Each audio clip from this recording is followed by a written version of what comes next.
Hello again, everyone. Welcome back to another episode of After the Whistle. What a bunch of matchups we had this weekend. What a lineup of football that we have coming up. And you know what day it is? It's Thursday. That means it's time to make some predictions and talk about the upcoming games that we have this weekend. But first, I'd like to touch on a topic that it's kind of been brought up over the last few days because of the situation out of Penn State. And if you're not familiar with the situation, Penn State fired James Franklin here just a couple days ago. It was announced and, $50 million buyout and you name it, crazy things, happening in Happy Valley. But it got me thinking that this time of year in particular, about halfway through the college football season, is about the time that we hear the rumblings, if you will. The rumblings of this coach could be gone. This coach might be, and this coach is going to replace that guy. So what I'd like to do to start the show, kick things off, and we'll get into the predictions, but the James Franklin news obviously is something that has been a hot topic of discussion throughout the college football world over the last few days. And one thing I'd like to bring up is, as a fan of a football team that got rid of a head coach that was very James Franklin-esque. And don't get me wrong, that is not a knock on Mark Richt. I like Mark Richt as a person. I just think that the situation that Mark Richt had in Athens as head coach of the Georgia Bulldogs had run its course at the time of his firing. And he was kind of that plateau coach, so to speak. Plateau coaches, you've got a few of them out there, just to name a couple. You had James Franklin, who's very much a plateau head coach, and I would throw Brian Kelly with LSU into that category as well. Those coaches that will do just enough to get you there, right on the cusp of greatness, just right there, and then it just falls apart. Penn State peaked last year. Everybody that thought that Penn State was going to be this force to be reckoned with this year during the college football season, and that they were going to be they were going to win the Big Ten, and they were going to go back to the playoff, and I kind of had my doubts about it, and it's not the fact that I'm a very very firm believer in Katron Allen, very firm believer in Nick Singleton there at Penn State. But when you lose your two best playmakers, last year you had Abdul Carter on the defense, you had Tyler Warren on the offense, kind of like a Swiss Army knife type guy at the tight end position. When you have those two guys and you lose them, both of them going pro, it leaves a little bit of a hole as far as the production on your one. Abdul Carter leaves a hole on your defensive side when he's not there, and then Tyler Warren leaves a hole on your offensive side when he's not there. Penn State did nothing throughout the course of the offseason to really warrant me thinking that they got better than they were last year. They lost a lot of players. They lost their two best players, in my opinion, and that makes the team worse. So the expectation coming into the season that Penn State was going to be this dominant football team and was going to go 11-1 or whatever, make the playoff and compete for the Big Ten championship and all of these, premature accolades that we were putting on Penn State, we as in the media, not me, to me it wasn't really justifiable. Because, like I said, I felt like the team got worse. But James Franklin, this all stems back to the fact that James Franklin couldn't get it done last year. I mean, you had probably the best football team that James Franklin has had since he's been at Penn State last year. And then with those playmakers that you had the easiest path to make it through the playoff. I mean, you played Boise State. I mean, that's where you started. And then you couldn't get it done. You advanced, and you were one win away from playing for a national title. but it just goes to show you the landscape that we see in college football now as opposed to how it was, let's say, 10 years ago. I mean, now it is win now. And winning 10 games a year is not good enough. I mean, James Franklin, aside from 3 or 4 head coaches in college football, is one of the, he's one of the winningest head coaches in college football over the last 5 years. So, to me, this is about more. This is about the fact that Penn State thinks they can do better. Can they do better? Yes, I think they can. The issue here is we're hearing some rumblings about some rumored individuals that are going to get that are interested in the job. Heard about Matt Rule for Nebraska, got ties to Penn State. Obviously, he played football there, so he has very strong ties to the program.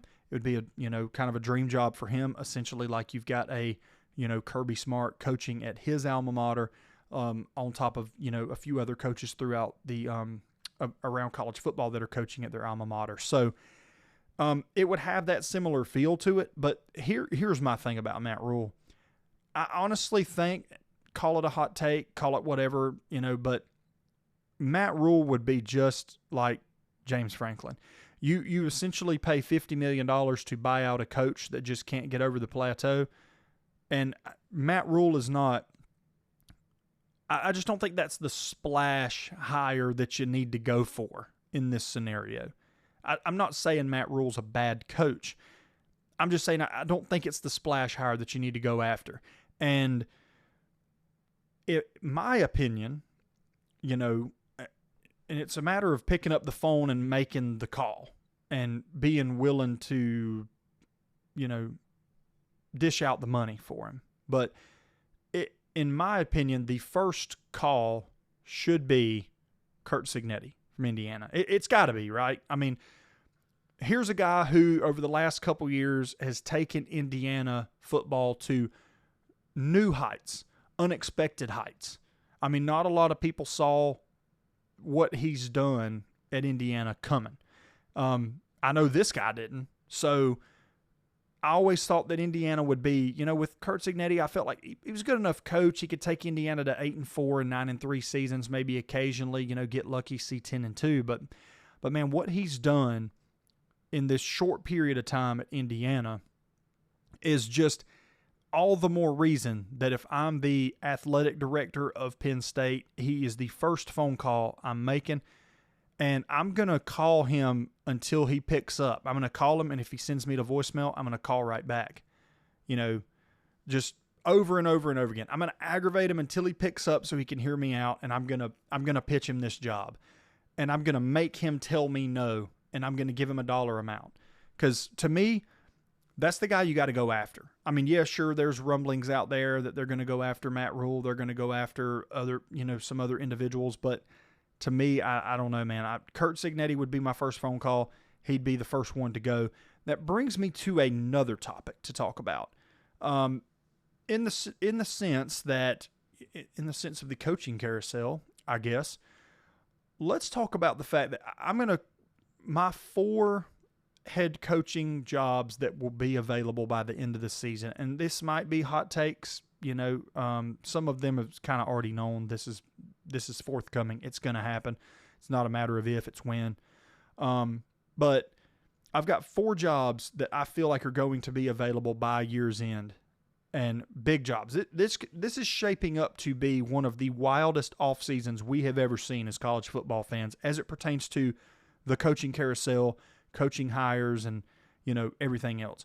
But here's 4 jobs that I feel like are going to need to be filled around season's end, or at season's end, or after season's end. Florida State. I don't think Mike Norvell is cutting it. I don't think after, you can only hang on to the Bama win for so long. They hung on to it for a couple weeks, and then the walls have come crashing down on Florida State. Now you're losers of 3 straight. Mike Norvell hasn't won an ACC game in 2 years, essentially. I think he's done. I don't think there's anything that he can do this year to salvage his job. I think by the end of the season, I think Florida State and the people in Tallahassee are trying to make a change.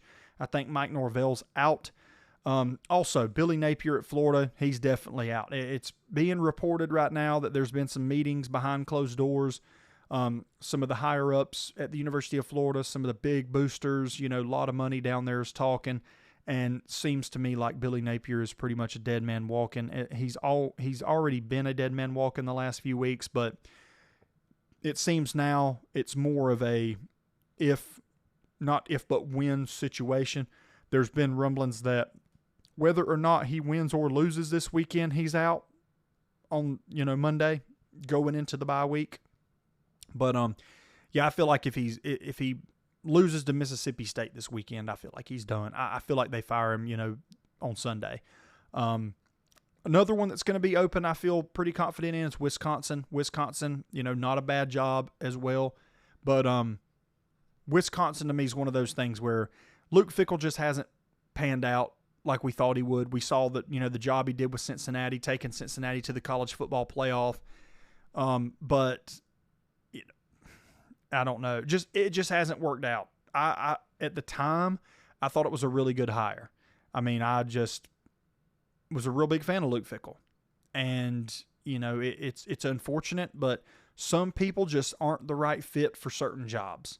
Luke Fickell's offense, to me from day one, Luke Fickell's offense really doesn't fit the mold of what Wisconsin football is all about. We've watched Wisconsin over the years be this dominant, run the football team. You've had really good players come through Wisconsin, really good running backs. You've had guys like Jonathan Taylor. You've had guys like Melvin Gordon come through Wisconsin.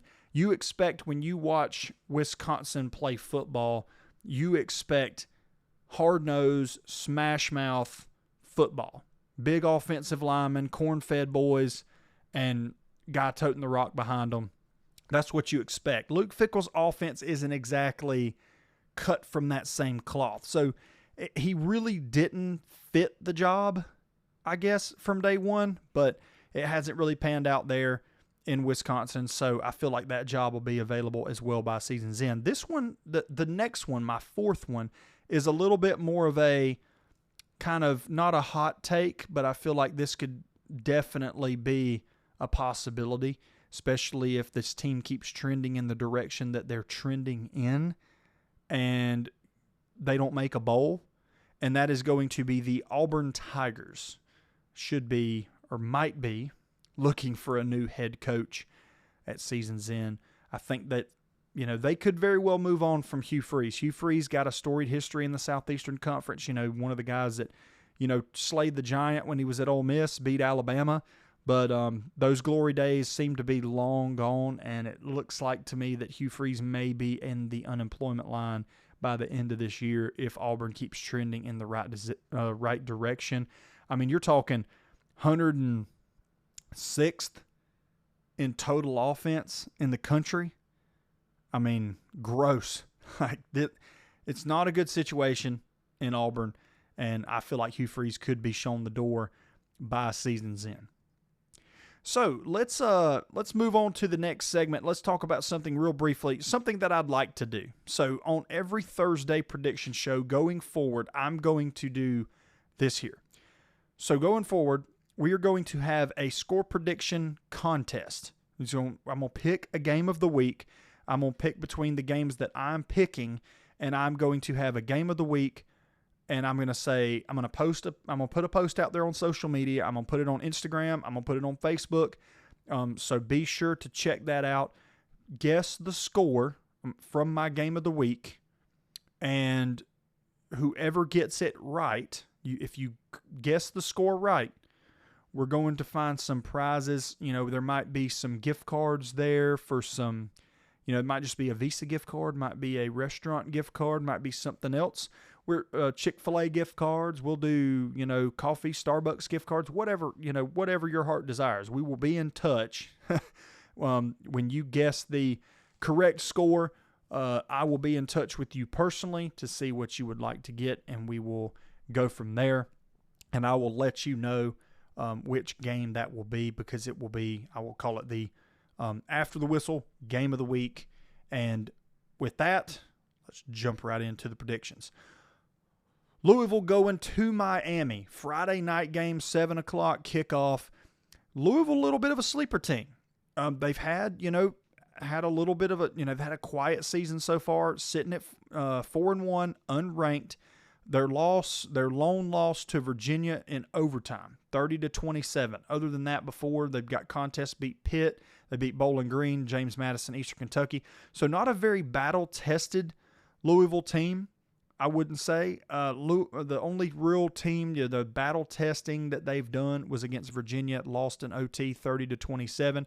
Now they go on the road to Coral Gables to play, in my opinion, a team that you could argue is the best in the country in the Miami Hurricanes.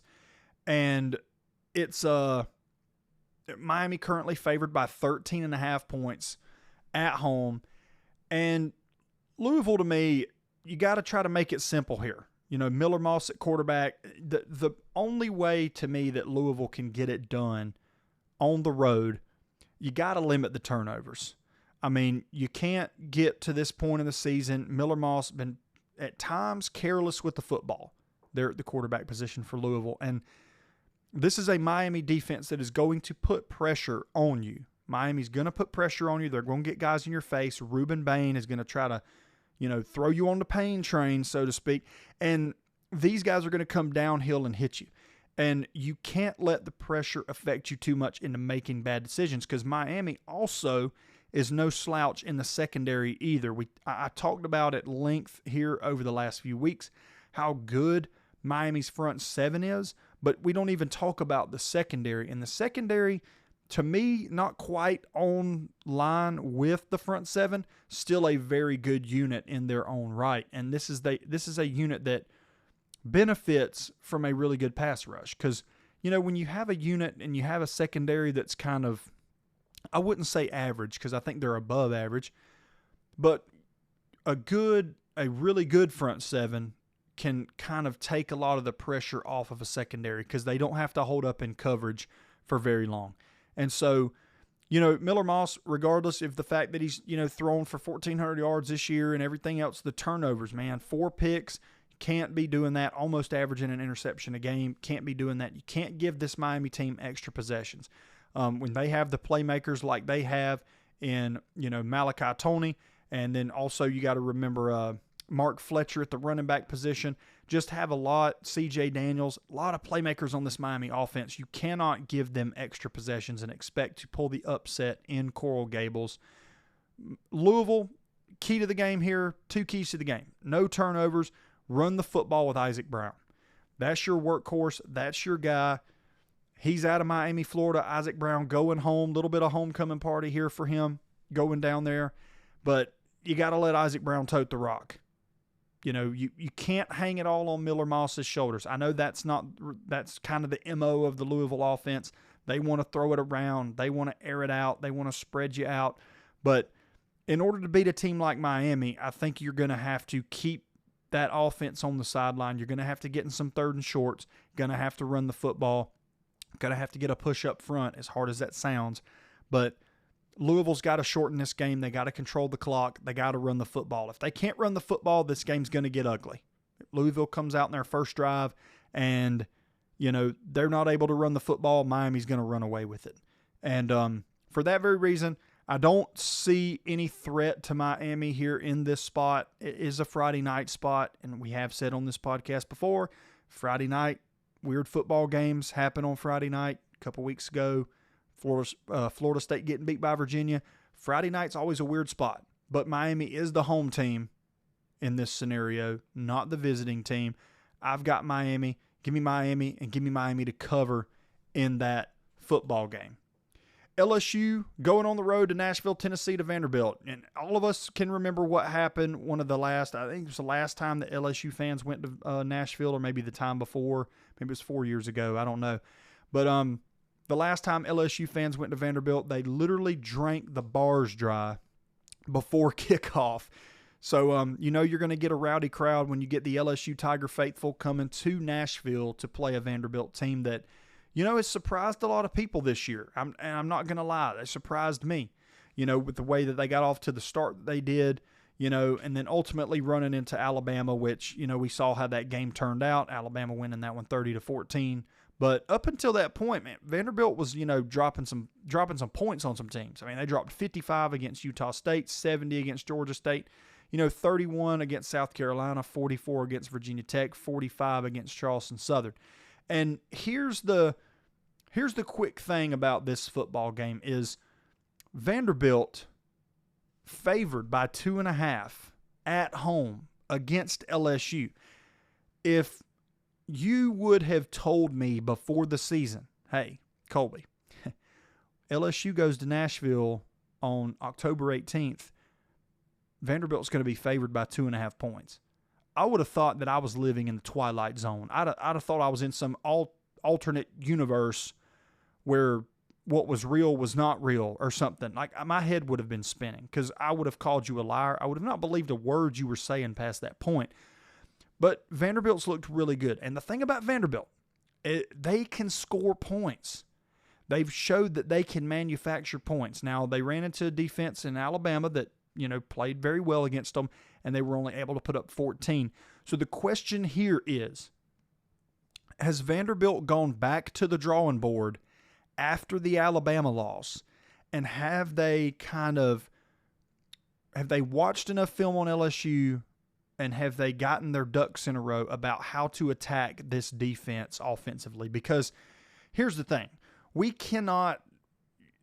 If you're Vanderbilt, you cannot expect to come into this football game and try to bully LSU.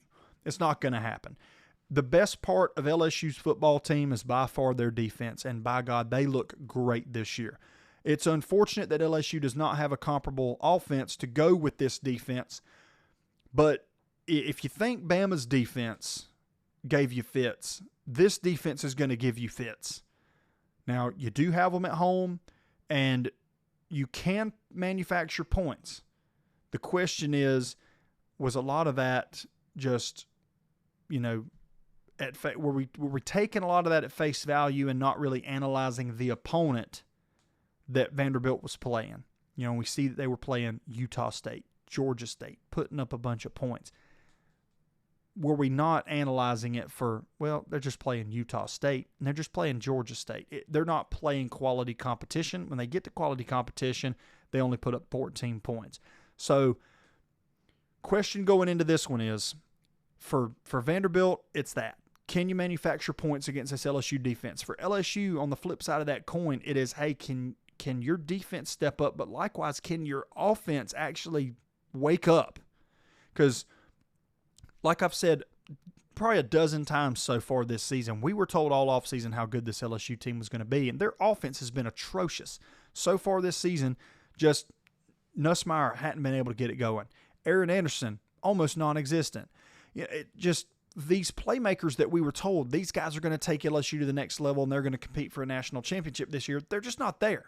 And so I keep waiting around to think that eventually I think LSU might put it together. 1 week, they're going to put it together. Is it this week?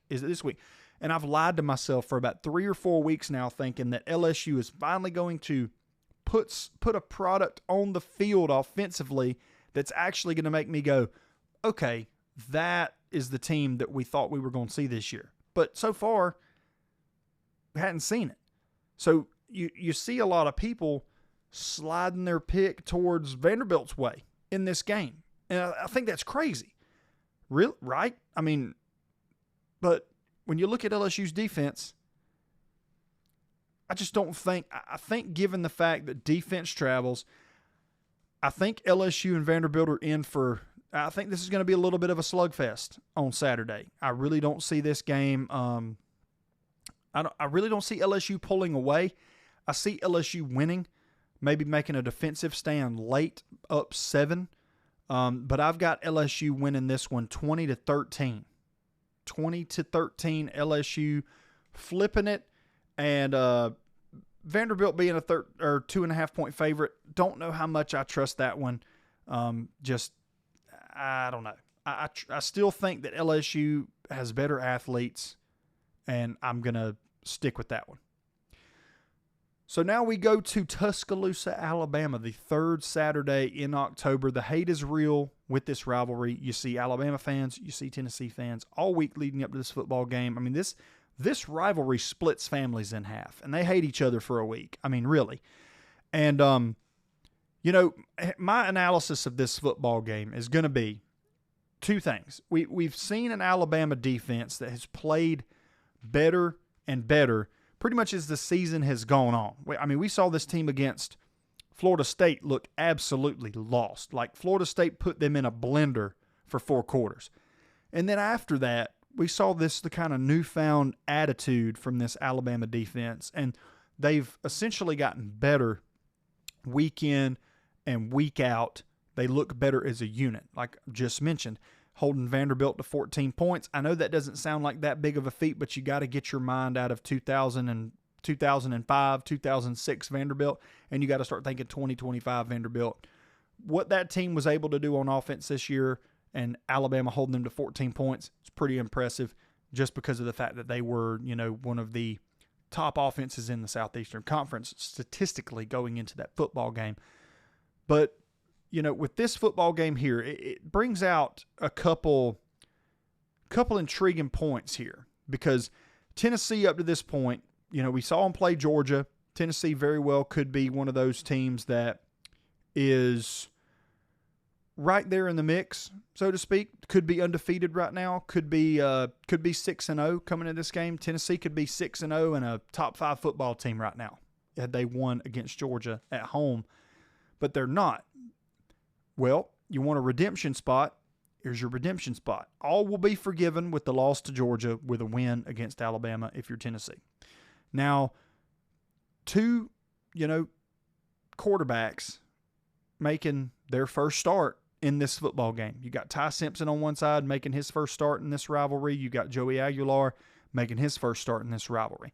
And to me, it's going to come down to execution. I mean, a lot of football games do. I know that's a cliche thing to say, but this football game is going to come down to execution. It's going to come down to who's going to execute better, who's going to block better. But ultimately, I think it's going to come down to who's going to run the football better, who's going to establish the run early, run the football, and control the clock. Because we've seen Tennessee's offense capable of scoring an ungodly amount of points. We know that if you give Tennessee's offense enough opportunities, they're going to put up a lot of points on you. And when you look at it from Bama's perspective, that should be priority number one. Yes, is defensively, we've got to find a way to make Tennessee's life miserable. But then also, when you're playing complementary football and the offense, Jam Miller, don't know if he's going to play just yet. I think he's listed as questionable for this matchup. But, Bama's always got good running backs. So I don't really think that it's a Jam Miller playing or not is going to be as big of a difference as some people may think. But either way, when you're playing that complementary brand of football that Kalen DeBoer likes to play, that Alabama likes to play,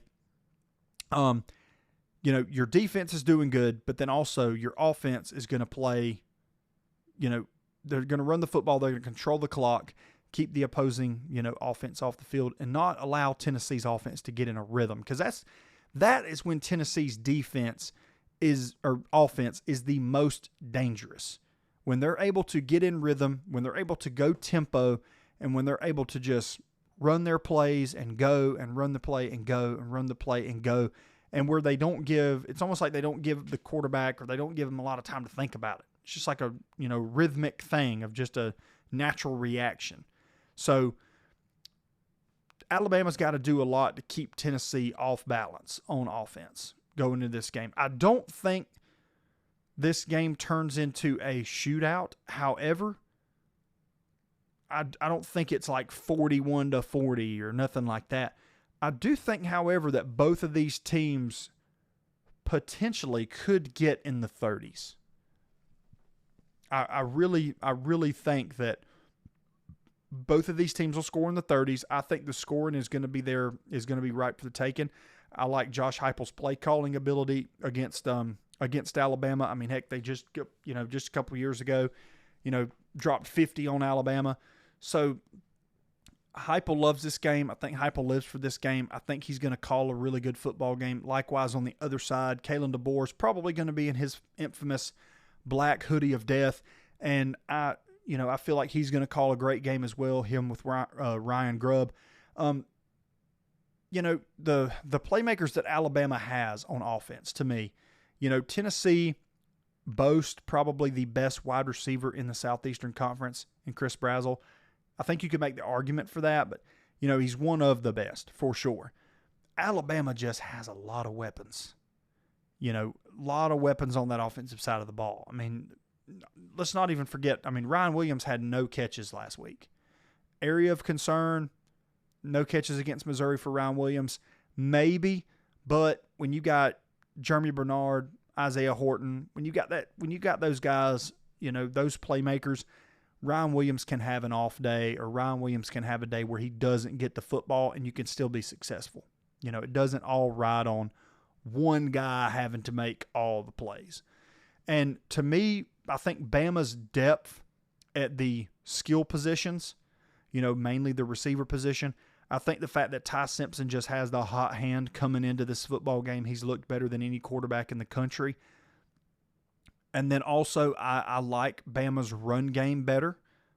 They've looked better on that front over the last couple weeks. So I'm going to take Alabama in this one. But like I said, I don't think this turns into a real defensive struggle.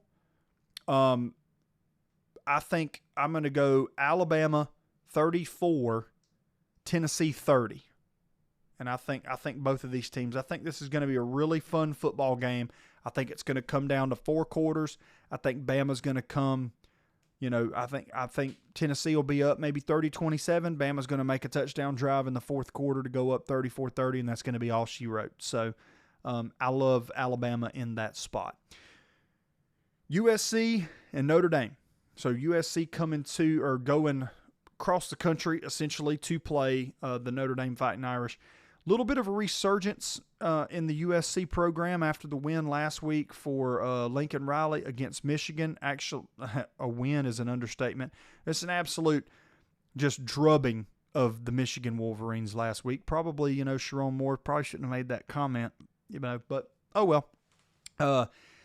But Lincoln Riley versus Marcus Freeman. And, to me, this game is going to come down to a couple things. Notre Dame's physicality. We saw, last week leading up to the football game against Michigan, that's what we heard from Michigan fans, from just people on ESPN or college football, wherever, in the college football media space. We heard that Michigan's physicality was going to be too much for Lincoln Riley and USC to handle. Well, here we are. USC handled it pretty well. So back-to-back weeks here, can Lincoln Riley's team, first off, that one's in the friendly confines of the Coliseum last week. Now you go across the country to South Bend to play a Notre Dame team that prides themselves on being physical. Jadarian Price, Jeremiah Love, Notre Dame's known to have big offensive linemen that are going to move you and knock you off the ball. So, question mark here is the Notre Dame secondary. I know there was much fuss about it coming into the season. Notre Dame was going to have a top 5 secondary. That has not proven to be true. That secondary was worlds better last year. One of their anchor pieces in that secondary, Xavier Watts, now playing football on Sundays So he's not there anymore. And this secondary has not been as good as advertised. So to me, can USC take advantage of that? Can they take advantage of the lack of depth? Can they take advantage of the youthfulness in that secondary and exploit that? Jaden Maiava has been a absolute weapon and a wagon for this USC offense as well. Mekhi Lemon at receiver position, also been a very dynamic kid. Could make the argument, that that's one of the best receivers in college football. 44 receptions on the year, almost 700 receiving yards, just phenomenal athlete. And then can't forget Wayman Jordan as well at the running back position. Almost 600 yards rushing on the season. USC's got weapons everywhere. And Lincoln Riley, I know I've said, multiple times on this podcast so far this year, not going to get fooled by USC again, not going to get bit by the USC bug again, the belief bug that they can take that next step. But this will be another stepping stone to me and another, step in the right direction, I would imagine, for USC in this spot. Tough spot here. I've struggled with this pick. Like last couple days, struggled with the pick. I've thought about it. Do I like Marcus Freeman? Like Marcus Freeman versus Lincoln Riley? Who do I like in that spot? Running backs, who do I like? Receiving core, got to lean USC on that one. Quarterback play, CJ Carr, Jaden Maiava. I'm leaning Jaden Maiava. So I've been back and forth. I finally felt that it was kind of like it's a coin flip game to me. Notre Dame favored by 9.5 points, which to me is a little high after what we saw USC do last weekend to Michigan. I think that line's a little crazy. I think it's a lot tighter football game than that, but I'm gonna roll on with the Notre Dame Fighting Irish in this one, and I'm thinking that Notre Dame is going to beat USC. I think this game is going to be tight, though. I do not think that we've got a points total of 61.5. I'm going to take the under on that, and I'm going to go Notre Dame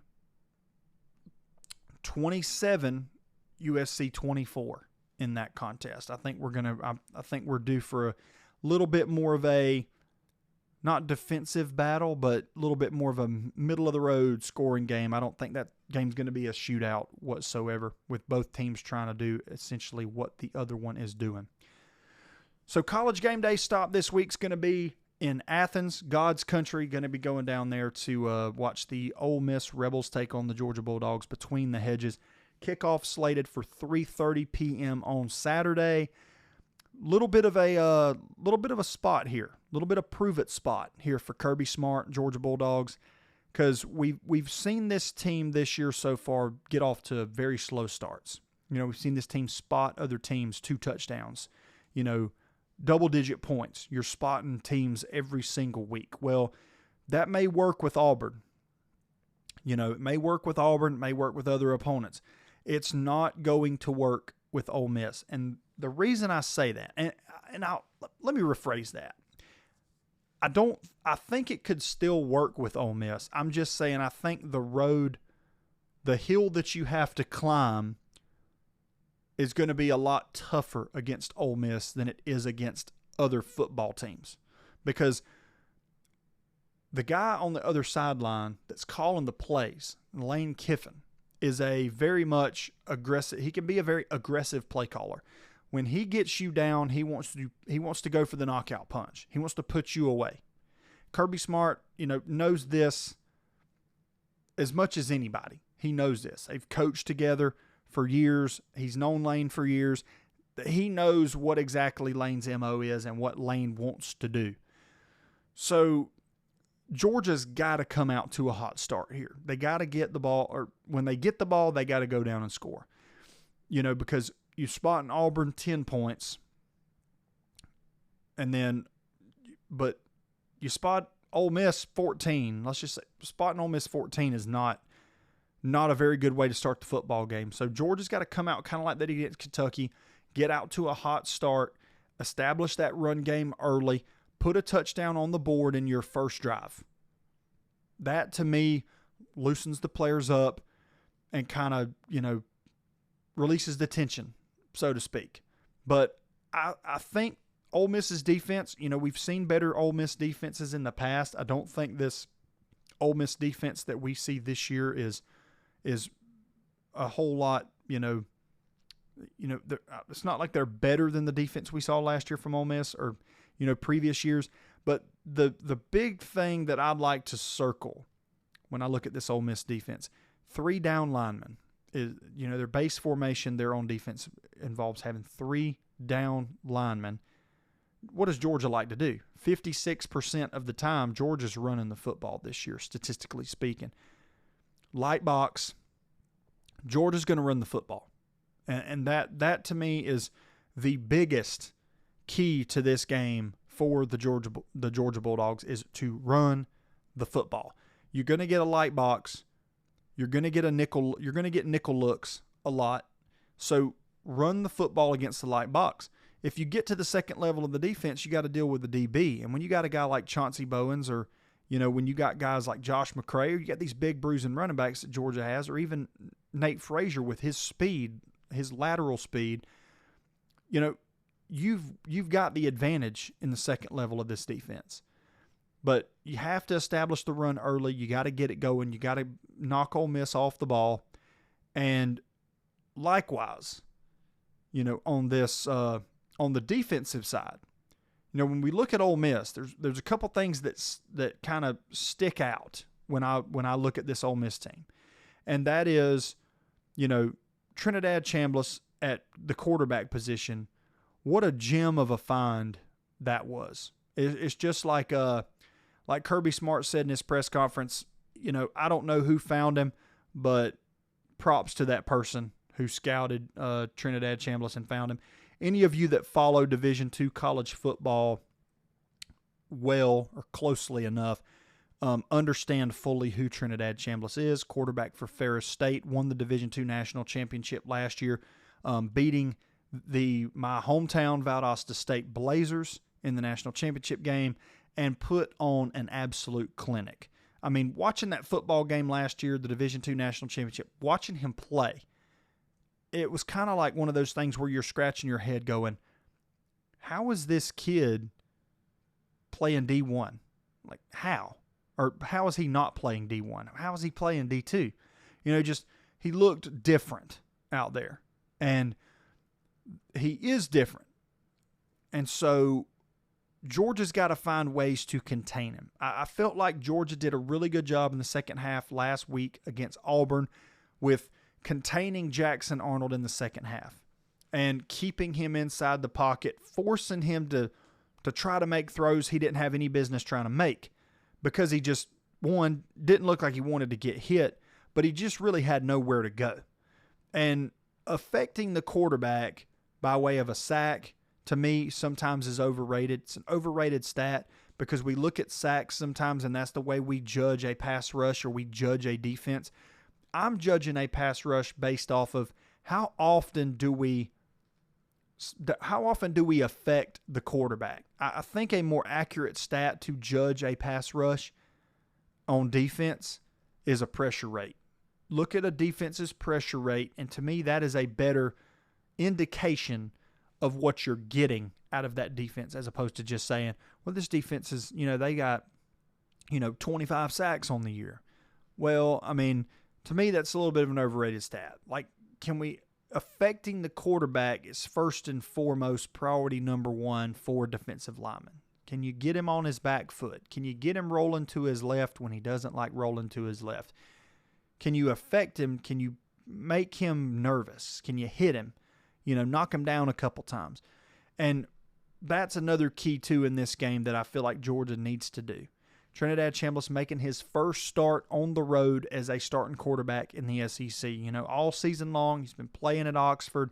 He's been in the friendly confines of Vaught-Hemingway Stadium and hasn't had to go on the road to a hostile environment.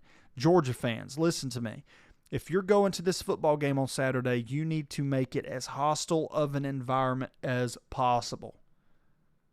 Like, we've seen some dud crowds this year so far. We've heard some dud crowds in Athens so far this year. And this one needs to be one of the liveliest. You got a top 5 team coming to Athens. You got game day on site. A team that beat Georgia last year. Revenge spot. Kirby Smart and the Dogs get it done. And I like Kirby Smart and the Bulldogs to get it done. And I like them to win by a score of 27-17. I think that Georgia's defense comes out with their hair on fire. I think that Georgia can hold this Ole Miss offense to 17 points. I think that this is finally the week where we see this Georgia defense put a full 4-quarter game together and look good from start to finish. Maybe it's wishful thinking, maybe it's not. I think it's going to happen, and we'll see Saturday. And that is my game of the week. Ole Miss at Ole Miss at the University of Georgia, going on the road to Athens. Send me your score prediction via DM, or when you see me post the graphic on social media, whether it be Instagram, Facebook, send me a DM or a comment with your score prediction. I'll get them written down. The person that guesses it correct, you will get a gift card to the place of your choosing. Finishing off the show, Holy War, Utah at BYU. This is going to be, to me, one of the most underrated games of the weekend, and it's going to get kind of overshadowed by third Saturday in October, Ole Miss and UGA. We're not going, and USC Notre Dame. I mean, we're not going to pay this game, or people aren't going to pay this much attention to this game as it needs, and it's going to be a real barn burner of a football game. I mean, on top of the fact that these two teams absolutely hate each other, we think about the fact that there's a lot on the line here. Utah sitting at 5-1, ranked 23 in the country. BYU at 15, ranked 15th at 6-0. So a lot on the line here. Kyle Whittingham, everybody that knows me knows, that listens to me or that has heard me talk about him, Kyle Whittingham is one of the best in the game. I really like Kyle Whittingham as a coach. Devin Dampier, quarterback for Utah, big key in this football game. His legs is going to be, to me, where the game's going to go. Utah's going to go where Devin Dampier goes. This game is going to go where Devin Dampier goes. Leading rusher, I've always said, when you're leading rusher on your football team as a quarterback, we got problems. But, I mean, Devin Dampier is the heart and soul of this Utah Utes offense. Got over nearly 400 yards on the ground so far this year, 1,100 yards passing. Is taking care of the football for the most part, other than the 3 interceptions. But other than that, an electric athlete, should be a really good contest. Right now, FPI's got BYU at a 51% chance to win. So FPI thinks it's going to be tight. The spread, as far as the spread goes, we've got Utah favored by 3.5 points. So big test for them, and also a prove-it spot for BYU. These guys with Bear Bachmeier at quarterback, really just BYU sitting at 6-0. You probably got a lot of people talking about BYU like they're not really they're not really as good as their record says or anything else, whatever.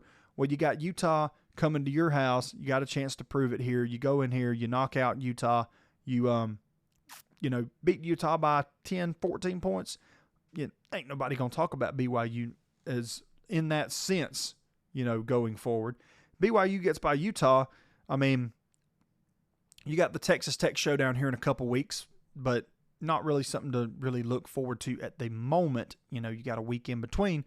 And then you got the Cincinnati contest later in the season. So BYU has a lot of opportunity to really make a lot of waves here in this college football season.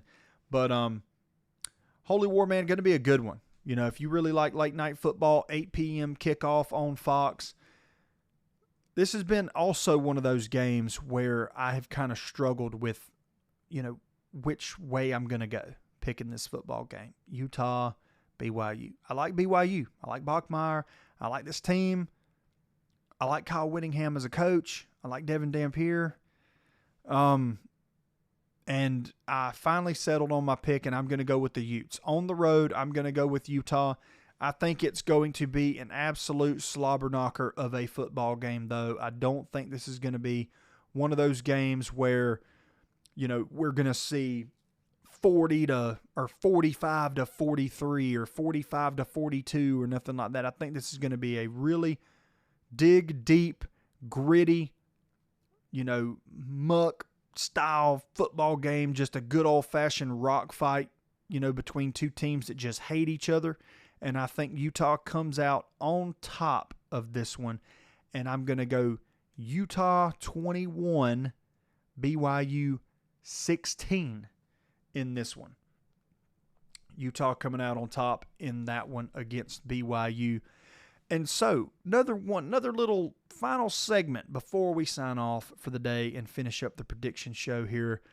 I'm going to do an upset meter. I've got 4 teams that I'd like to put on upset alert, and I have an upset meter on a scale of 1 to 10, how dangerous of a spot that it is for this particular football team. So we're going to move right into the upset meter for this. Missouri going on the road to Auburn. Missouri upset meter for me is at an 8 of 10.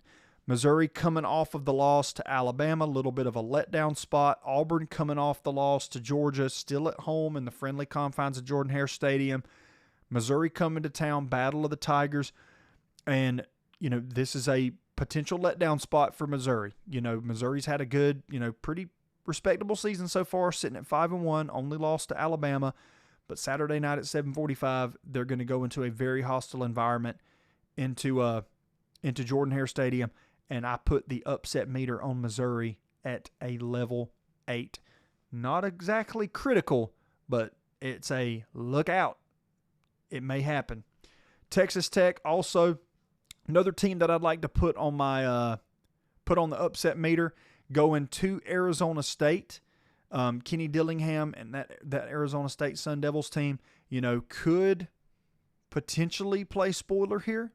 But everybody knows, Texas Tech, I'm really high on them. A lot of the media is high on them as well. Baron Morton playing, really good football, got a lot of weapons on that offense, namely like Caleb Douglas. Then you got guys like Cameron Dickey running the football. Very good offense there for Texas Tech, and also, surprisingly, one of the top defenses in the country. And, over the years, we've known Texas Tech to be this offensive juggernaut. They got, a guy like Patrick Mahomes that played quarterback for him. Maybe you've heard of him. But we've never really associated, Texas Tech with great defensive play. They got a defense this year. But, however, going on the road in this spot to Arizona State with a coach like Kenny Dillingham on the other sideline, a little bit of I'm going to put it at a 6. Upset meter at level 6 for Texas Tech going on the road to Arizona State. Texas A&M, also going to put you on an upset meter. Not so much as what you would think. I mean, I'm not saying Texas A&M's going to lose to Arkansas. This is not what I'm saying. I'm not picking Arkansas to win this football game. I'm just saying that if Texas A&M comes into this football game sleepwalking a little bit, that it could potentially get interesting. With Arkansas with the athletes that they have, Taylon Green at the quarterback position, they could make it interesting. That's all I'm going to say. Marcel Reed, quarterback for Texas A&M, playing better, playing as good as any quarterback in the country at this very moment. The running back tandem that Texas A&M has, Le'Veon Moss, waiting to see kind of in a little bit of a holding pattern if he's going to be good to go 100%. But you got a guy, Reuben Owens Jr., right behind him, more than capable of toting the rock. Everybody knows how I feel about this receiving core, namely Mario Craver. Texas A&M, very good football team. But upset meter at level 4 for Texas A&M. And last but not least, the Oklahoma Sooners going on the road to South Carolina, 12:45 kick, I believe, on Saturday. Little bit of a spot here where South Carolina could play spoiler a little bit. And if we know anything about Shane Beamer's squads over the last few years, they have definitely been good at playing spoiler.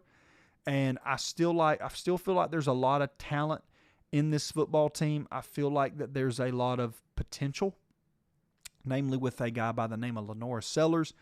And I feel like this is a spot here Oklahoma better watch out. You go into Columbia sleepwalking, could be a very dangerous spot. All really kind of rides on how John Mateer plays. We saw the fact that I believe that he is still hurt. I believe that. He looked hurt against Texas. I think they rushed him back. Question is, how does he play? Was he able to recover any this week? Remains to be seen against a South Carolina team, and that's why I have Oklahoma at a upset meter level 8 going to South Carolina. I feel like it's a dangerous spot for the Oklahoma Sooners. Thank y'all for tuning in. Once again, this has been another episode of After the Whistle, guys. And once again, I can't tell y'all enough, man, how much I appreciate y'all listening to the show. and keep listening to me, because obviously if I've got, repeat listeners, means I'm doing something right. So from the bottom of my heart, thank y'all so much for tuning in every week, twice a week, to After the Whistle. I will catch y'all on Monday when we recap all of the action from this weekend. Until then, y'all be safe. Y'all be easy. Enjoy life. Like always, hey, throw something on the grill this weekend, drink you a cold beverage, and enjoy some college football. And just thank God that we're able to live in a country where we can enjoy this great sport. I'll catch y'all on Monday. See y'all.